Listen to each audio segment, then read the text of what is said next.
Hi everyone, in today's video you will see me painting all the storage on my stug and also a few more details. We have a lot of things that need to be painted, just like the slug armor, the guns and the storage. On the end everything will look nice, but a disclaimer, I am not really a detail painter, so all of the techniques I use are not so good, and if you have some tips for me, it will be just very nice if you write them in the comments. And just as you can see, all the details on the stug are now not painted. In the previous video, I only painted the base and some chipping on it. I think it looks pretty nice, but still it needs to look better because I want to maybe use this stug on some contests and maybe win a few. The first thing I do is add some metal chipping with a pencil. A pencil is a very cheap way to make some metal chipping. You need to slide it just on the surface and the chips will appear by themselves. It is just very easy, it does not require any skills, and you just need to have a sharpened pencil and the result will be great. Sometimes it is very handy to have a few reference pictures just so you will know where soldiers will be stepping the most. I think the places where they are the most are fenders, engine deck, also everywhere where some parts can be, like the transmission, also everywhere where you have some storage laying around, that are just the places where you will have some polished metal. The rust is also very important because if you step on something and you chip a bit of paint, then the rust will come. And on places like here, for example, they are used a lot. So you're actually chipping it always. So that's why there is no rust here and rust in some other places. So that's very important to keep in mind when you are doing things like that. Sometimes you can go detailed and just work very slowly on some sections, but if you want you can just rush through everything and everything will look still nice. Now I'll paint the running gear, and for that I need to disassemble everything. The first thing I do is chipping on the drive sprocket.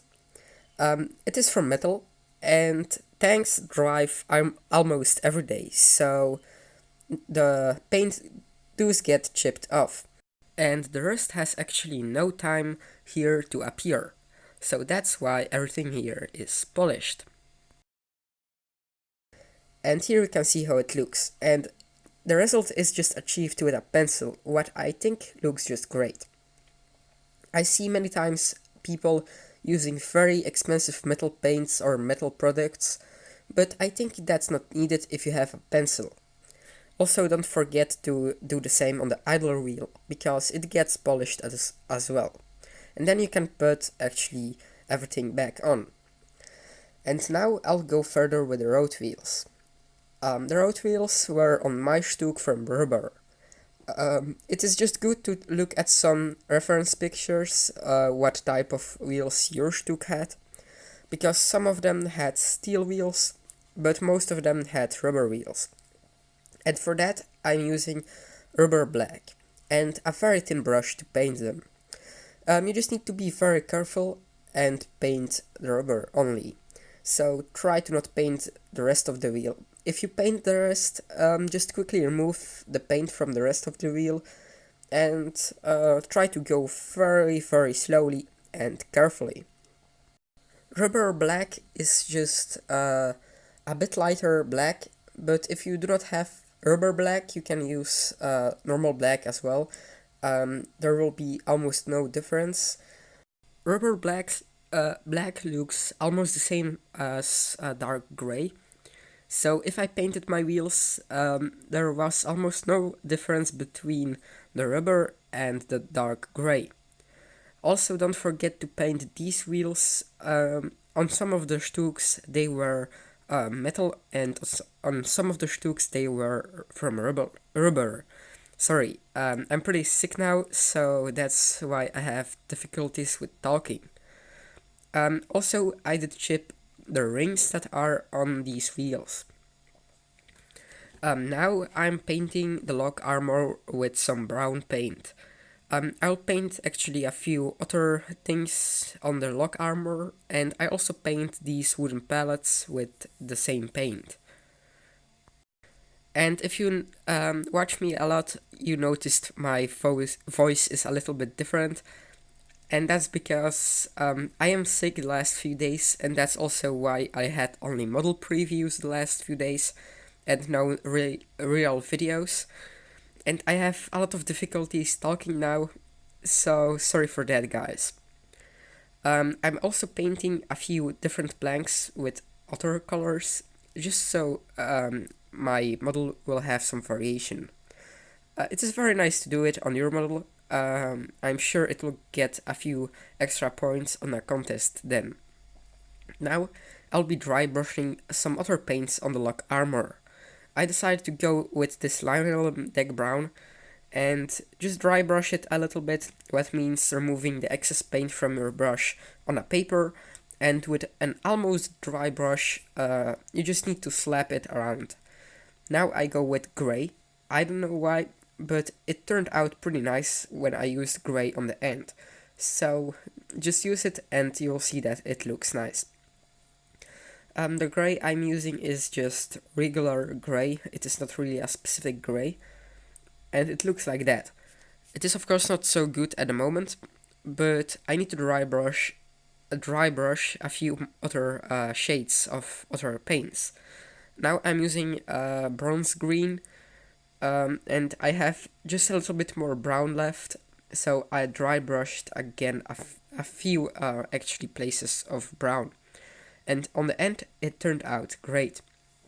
Now I can go further with the storage. For that, some YouTubers recommended me to buy this Patafix. I don't know really what it is. It is used to just hold up in place some paper and stuff like that. And they recommended me it to use as masking.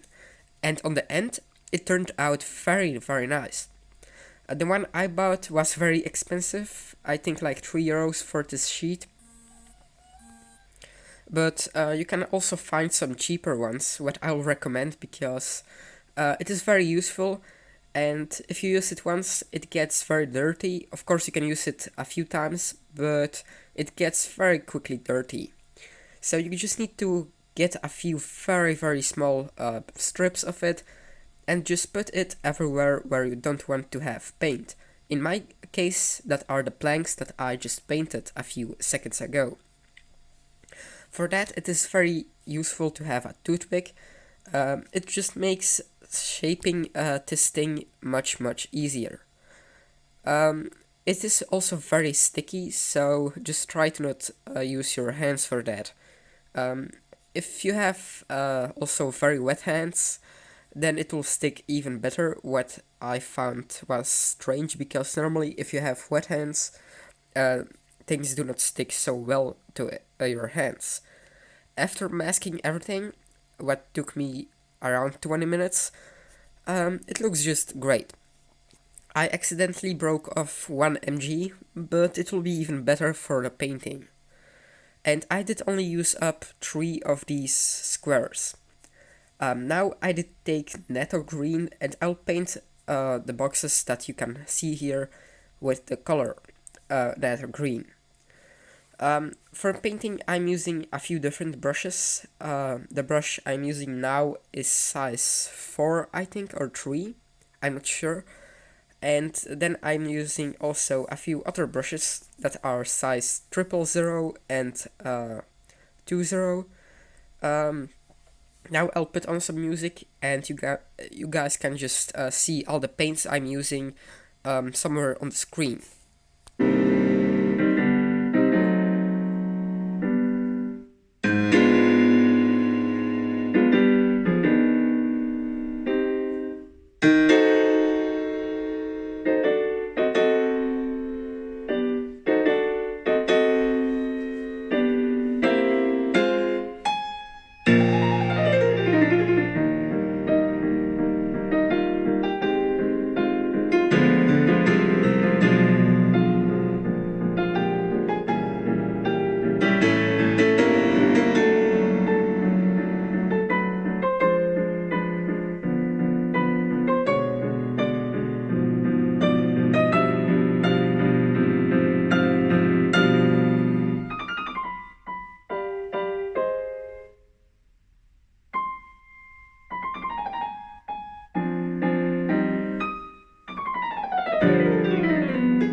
So yeah, that's pretty much it.